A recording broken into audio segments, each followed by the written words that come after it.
साथियों, मैं बहुजन समाज में जन्मे सभी संतों, गुरुओं और महान पुरुषों को नमन करता हूं। और इसलिए नमन करता हूं क्योंकि उनका हम पे कर्ज है। एक एक महापुरुष ने अपने और अपने परिवार को त्याग कर, अपमान सह के, आरोप सह के, संघर्ष करके, भूखे प्यासे रह के हमें सींच के यहां तक लाने का काम किया है।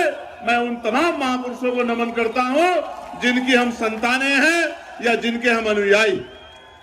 मैं इस मंच के आयोजककर्ताओं के साथ इस मंच पे जो शानदार, जानदार यहाँ के सम्मानित लोग, मेरी बहनें और भाई बैठे हैं, उनको भी धन्यवाद करता हूं। हमारे बौद्ध भिक्षु भक्तों को भी धन्यवाद करता हूं। पुलिस के भाइयों को, बहनों को भी धन्यवाद करता हूं। लेकिन मैं माफी भी चाहता हूं उन बच्चों से जिनका आज बौद्ध रीति रिवाज से यहां विवाह हुआ। ये उनके जीवन का महत्वपूर्ण पल था। एक दूसरे के साथ उनके रिश्ते पूरे जीवन के जुड़ रहे थे।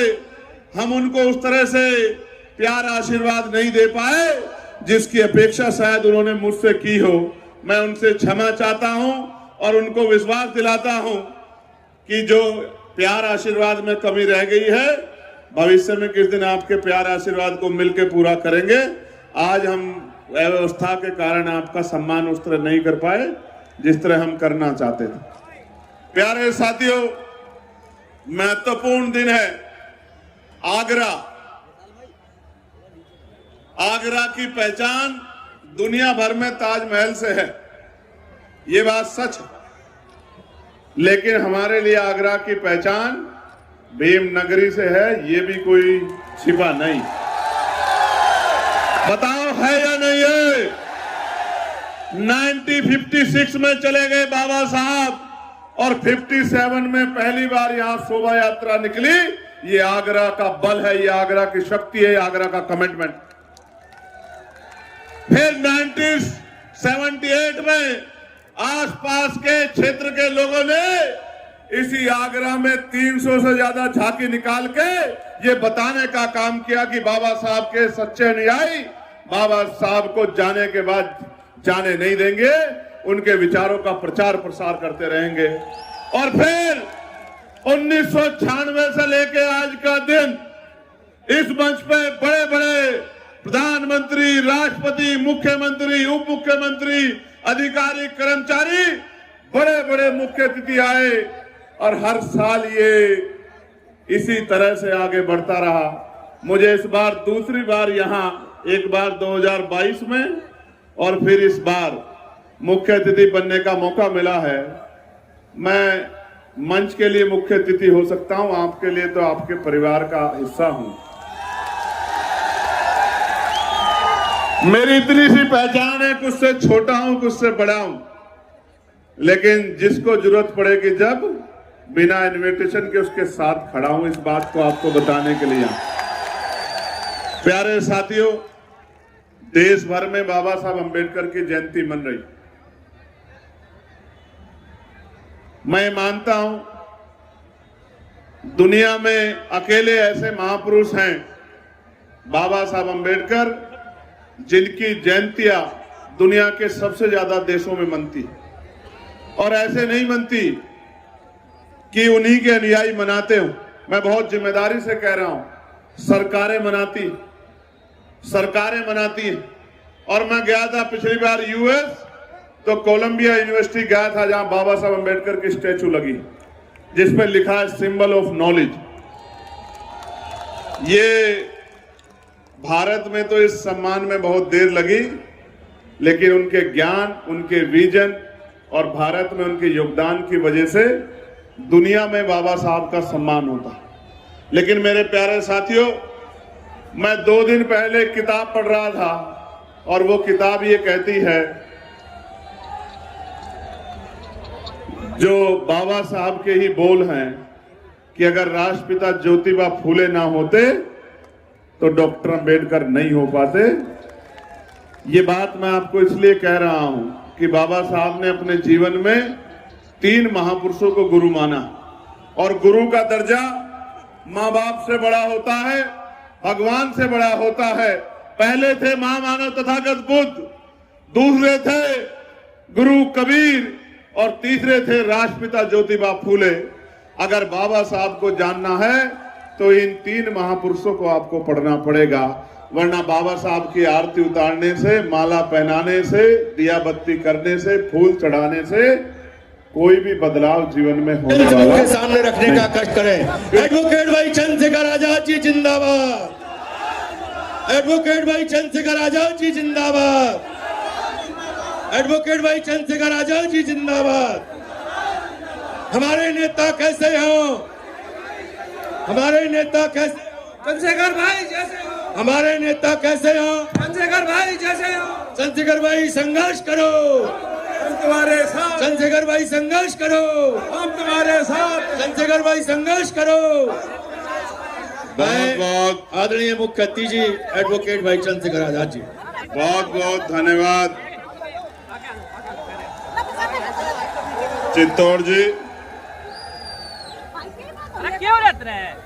आगरा की ये पावन धरती, इसको तकड़ी दिक्कत है। क्रांतिकारी धरती वो यही करेगा दिन। और यहाँ उपस्थित ये ऐतिहासिक जनसमूह जो मेरे मुझसे छोटे प्यारे भाई बहने, बड़ी बहने, माएं, बड़े बुजुर्ग हमें आशीर्वाद देने के लिए यहाँ आए, मैं दोनों हाथ जोड़ के उनको जय भीम जय भारत करता हूँ।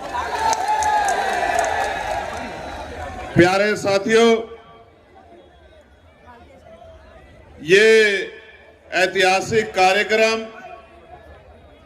मैं इस पे अपनी बात रखूंगा, लेकिन उससे पहले मैं आप सभी को और इस मंच के माध्यम से जहां जहां तक मेरी आवाज जाएगी देश दुनिया में, मीडिया, सोशल मीडिया, अनेक प्लेटफार्म के जरिए मैं उन तमाम लोगों को जो बाबा साहब भीमराव अंबेडकर जी में अपनी आस्था, विश्वास और भारतीय संविधान में अपने विश्वास को रखते हैं, बाबा साहब भीमराव अंबेडकर जी की 135वीं जयंती की हार्दिक बधाई और मंगल कामनाएं भेंट करता हूं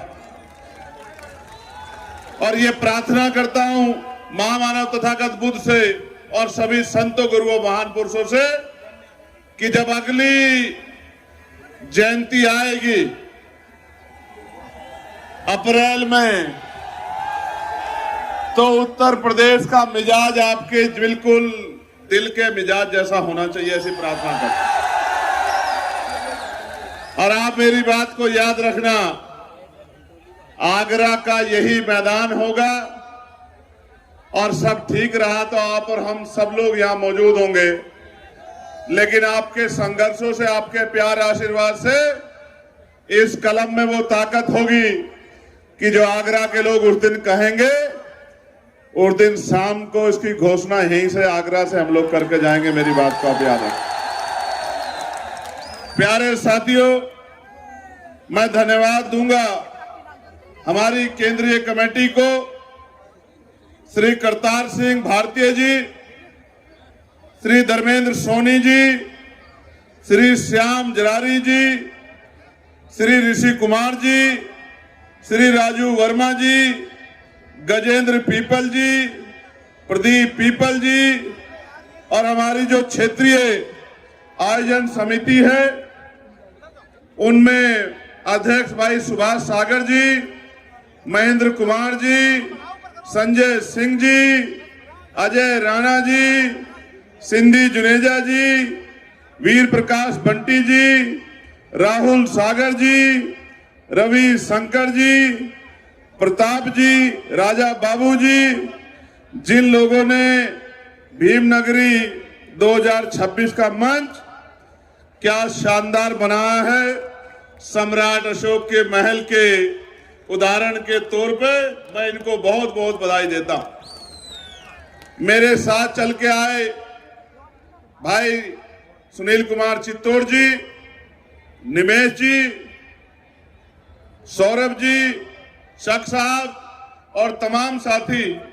अब मैं आग्रह करूंगा अपने सभी साथियों के, अगर वो अपना स्थान ले लेंगे तो वो भी मेरी बात को आसानी से सुन पाएंगे। अगर वो मेरे आसपास खड़े रहेंगे तो फिर वो मेरी बात को सुन नहीं पाएंगे। जब वो जाकर बैठ जाएंगे तब फिर वो मेरी बात को बहुत शानदार तरीके से सुन पाएंगे। और मैं आपको विश्वास दिलाता हूं कि आज का आपको मेरी सारी बातें याद रहेंगी जब ये कार्यक्रम मेरा भाषण खत्म होगा। बैठ जाओ सभी लोग, फिर एक दूसरे को देखते हुए खड़ी रहेगी।